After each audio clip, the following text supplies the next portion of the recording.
Good morning, YouTube. This morning, call me a wuss, but yeah, it's 43 degrees outside. We've got a north wind about 5 to 15 miles an hour, 97% humidity, and it's raining. So I'm not outside working on the crawler. Not to mention, I'm still sitting on my hands waiting on parts to arrive, which, you know, UPS, USPS, and FedEx are moving about as fast as they can.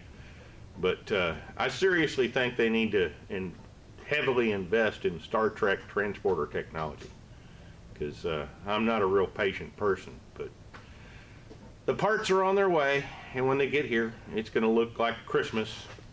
I'm going to have a whole table full of parts and a lot of work to do. I'm looking forward to completely rebuilding the ignition system on the old crawler. But last night, I went after this. I went to my local Ace hardware store, because, you know, Ace is the place, and they got the helpful hardware guy. And I went and got me some of these little stripper wheels that you put on your drill, and because this will get in there a heck of a lot easier than that 1960s polisher. And 1960s polisher is very aggressive. It's like holding a half horsepower motor in your hand, and it'll take off. And it's not good for all the little curves and crevices and stuff on the inside of here. This old drill with a cord worked real well, and I love it because it's got the handle on it. It makes it real easy to hold on to.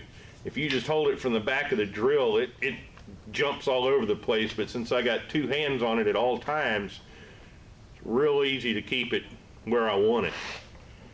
And I went after the inside of this thing last night. You may or may not see in this horrible lighting because it's just after dawn and it's kind of dark inside the barn. I got a lot of bare metal in here, a lot of spots where I blew several layers of paint, and I kind of laughed because I found rust, or rather I found paint underneath the rust, and as you probably saw from the last video, the whole inside of this thing was all rusty.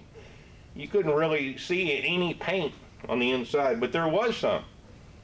And after I got rid of the rust, there's actually green paint underneath here, as well as an awful lot of rust. Bare metal now. And I went through and I cleaned it up, and it looks remarkably better. Now, something else I did the other day, went down and visited my buddies over at O'Reilly's Auto Parts in Brenham. Got a nice guy there named Tam, who's used to work at Radio Shack. This man's been taking my money for years, and very helpful. And I found this Permatex rust treatment. And what this stuff does is it goes, when you spray it onto rust, it goes on clear. And after you spray it on there, about 2 minutes later, you spray it again. About 2 minutes later, you spray it again. And after 3 coats of this stuff, and you let it sit and do its thing for about 24 hours, you end up with these. Where are they? Here we go. I got spots here that are black. That clear stuff, once it bonds with the rust, it turns the rust black. And once it's black, it's ready for a top coat. Well, 24 hours later, they say. And so I went and shot a couple of spots just to see what it would do, and sure enough, where there was bare metal and just even a hint of rust, it went and turned black. Got black spots down here, black spots here, here, and here. And down here is a really rusty spot. I went and shot it, and it's black this morning. And once it's black, it's gone and chemically altered the rust. It turns it into an iron oxide, and supposedly it won't rust again after that. So excuse me, allergies. I'm gonna take this stuff, I'm gonna coat the whole inside of this rusty radiator cover and turn it all black. Then I can go and put some primer on it and put some paint on it. That way 50 to 70 years from now, somebody else will be able to enjoy this piece of equipment. And these booger welds and the stuff they did on the front, I'm gonna shoot them with this stuff too. So I'm gonna end up with speckled black spots all over the outside, and the whole inside of it's gonna be black, and hit it with some primer and do some paint. But unfortunately, since it's 43 degrees outside, I can't use this stuff. The directions say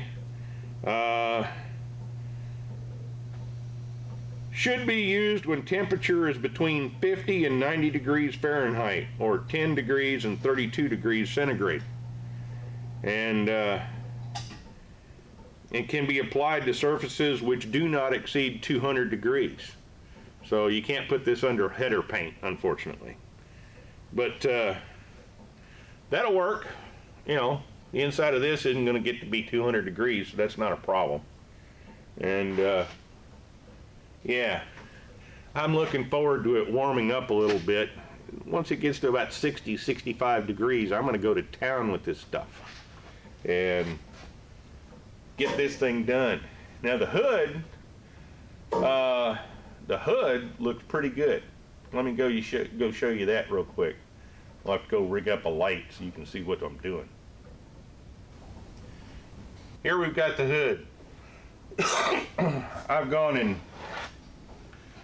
put 3 coats of John Deere green on here, on the underside and the top side.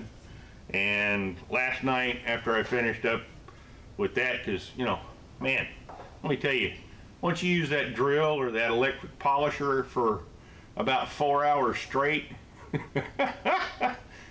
your arms are about ready to fall off. And I don't mind telling you, it kind of kicked my butt. However, it did a fantastic job. The underside of this hood looks wonderful, nice and smooth. And last night, after I finished the radiator, I came over here and went after this with some 320 grit sandpaper, and went and scuffed everything up really good so I can go and do the last 2 final coats, because I want to put at least 5 coats of paint on this. And that way the coating is nice and thick and it'll be scratch resistant. And but yeah, the hood is looking great, and I've got some new John Deere stickers ordered off of eBay, so I can actually put the John Deere along the side like it used to have. And yeah, I think it's going to look pretty good. I'm just waiting on the 43-degree weather to be done and over with, and the rain and the humidity, because I'm looking forward to getting to work on this thing. If UPS, USPS, and FedEx will show up, I'll get to go to town. So that's the update. Thanks for hanging out, getting a little work done on the farm. I don't know what I'm going to do today, because after I went and did such a wonderful job on the radiator's cover last night, there's not much left for me to do right now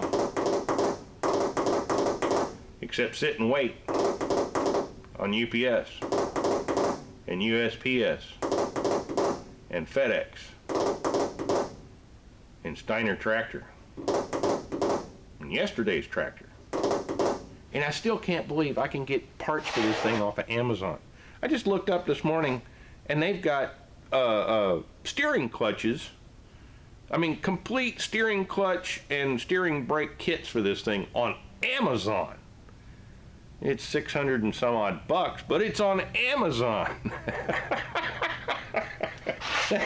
That just floors me, man.